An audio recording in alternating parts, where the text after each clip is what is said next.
నమస్తే పబ్లిక్ ఎటుర్రు ముందుగా అందరికీ శరణార్థులు. ఇవాళ తెలంగాణలో ముచ్చట్లేందో పాలు అరుచుకొని వద్దాం మరి. హైదరాబాదు, మేడ్చల్, మల్కాజ్గిరి, రంగారెడ్డి జిల్లాల పరిధిలో కొత్తగా 76,939 రేషన్ కార్డులు జారీ చేసింది రేవంత్ అన్న సర్కారు. అదనంగా 4.7 లక్షల మందికి లబ్ధి చేకూరిందట. ఎస్సీఏ అక్రమాల కేసులో ఏటుగా ఉన్న దేవరాజు సిఐడి నుంచి తప్పించుకునేందుకు 5 రాష్ట్రాల్లో పర్యటించిండు. ప్రత్యేక ఆపరేషన్ ద్వారా ఎన్ని పట్టుకుంది సిఐడి.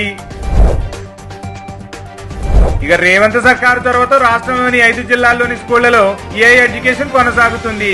అందులో ఖమ్మం జిల్లా ఎన్ఎస్పి ప్రభుత్వ పాఠశాలలో ఏఐ ఎడ్యుకేషన్ నెంబర్ 1 లో నిలిచిందట.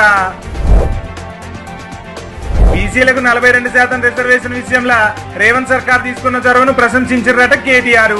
పార్టీ అంతర్గత మీటింగ్ లో రేవంత్ రెడ్డి చేసిన కులగణన తీరు, బీసీ రిజర్వేషన్ అమలు చేసేందుకు తీసుకుంటున్న చర్యలు బాగున్నాయని అన్నారట. అరుదైన స్పైనల్ మస్క్యులర్ అట్రోఫీ వ్యాధితో బాధపడుతున్న మంచిర్యాల జిల్లా బెల్లంపల్లి టేకుల బస్తీకి చెందిన సహస్ర మహావీరులకు ట్రీట్మెంట్ ఇప్పించేందుకు రేవంత్ సర్కార్ ముందుకొచ్చింది. ఒక్కొక్కరి వైద్యానికి 16 కోట్లు అవుతుందట. తమను ప్రభుత్వం ఆదుకోవాలని ఆ పేద కుటుంబం కోరడంతో స్పందించింది రేవంత్ సర్కారు. కులగణన విషయంలో రేవంత్ సర్కార్ ప్రజామోదంతో తీసుకున్న డేటాపై దేశవ్యాప్తంగా ప్రశంసలు వస్తున్నాయి. ఆ డేటాతో సంక్షేమ పథకాలు అమలు చేయడం సులభమవుతుందని చెప్పిర్రట. కాంగ్రెస్ ముఖ్య నేత రాహుల్ గాంధీ ముచ్చట చెప్పిండు. కాంగ్రెస్ పాలిత రాష్ట్రాలకు కొన్ని సూచనలు కూడా చేసిర్రట.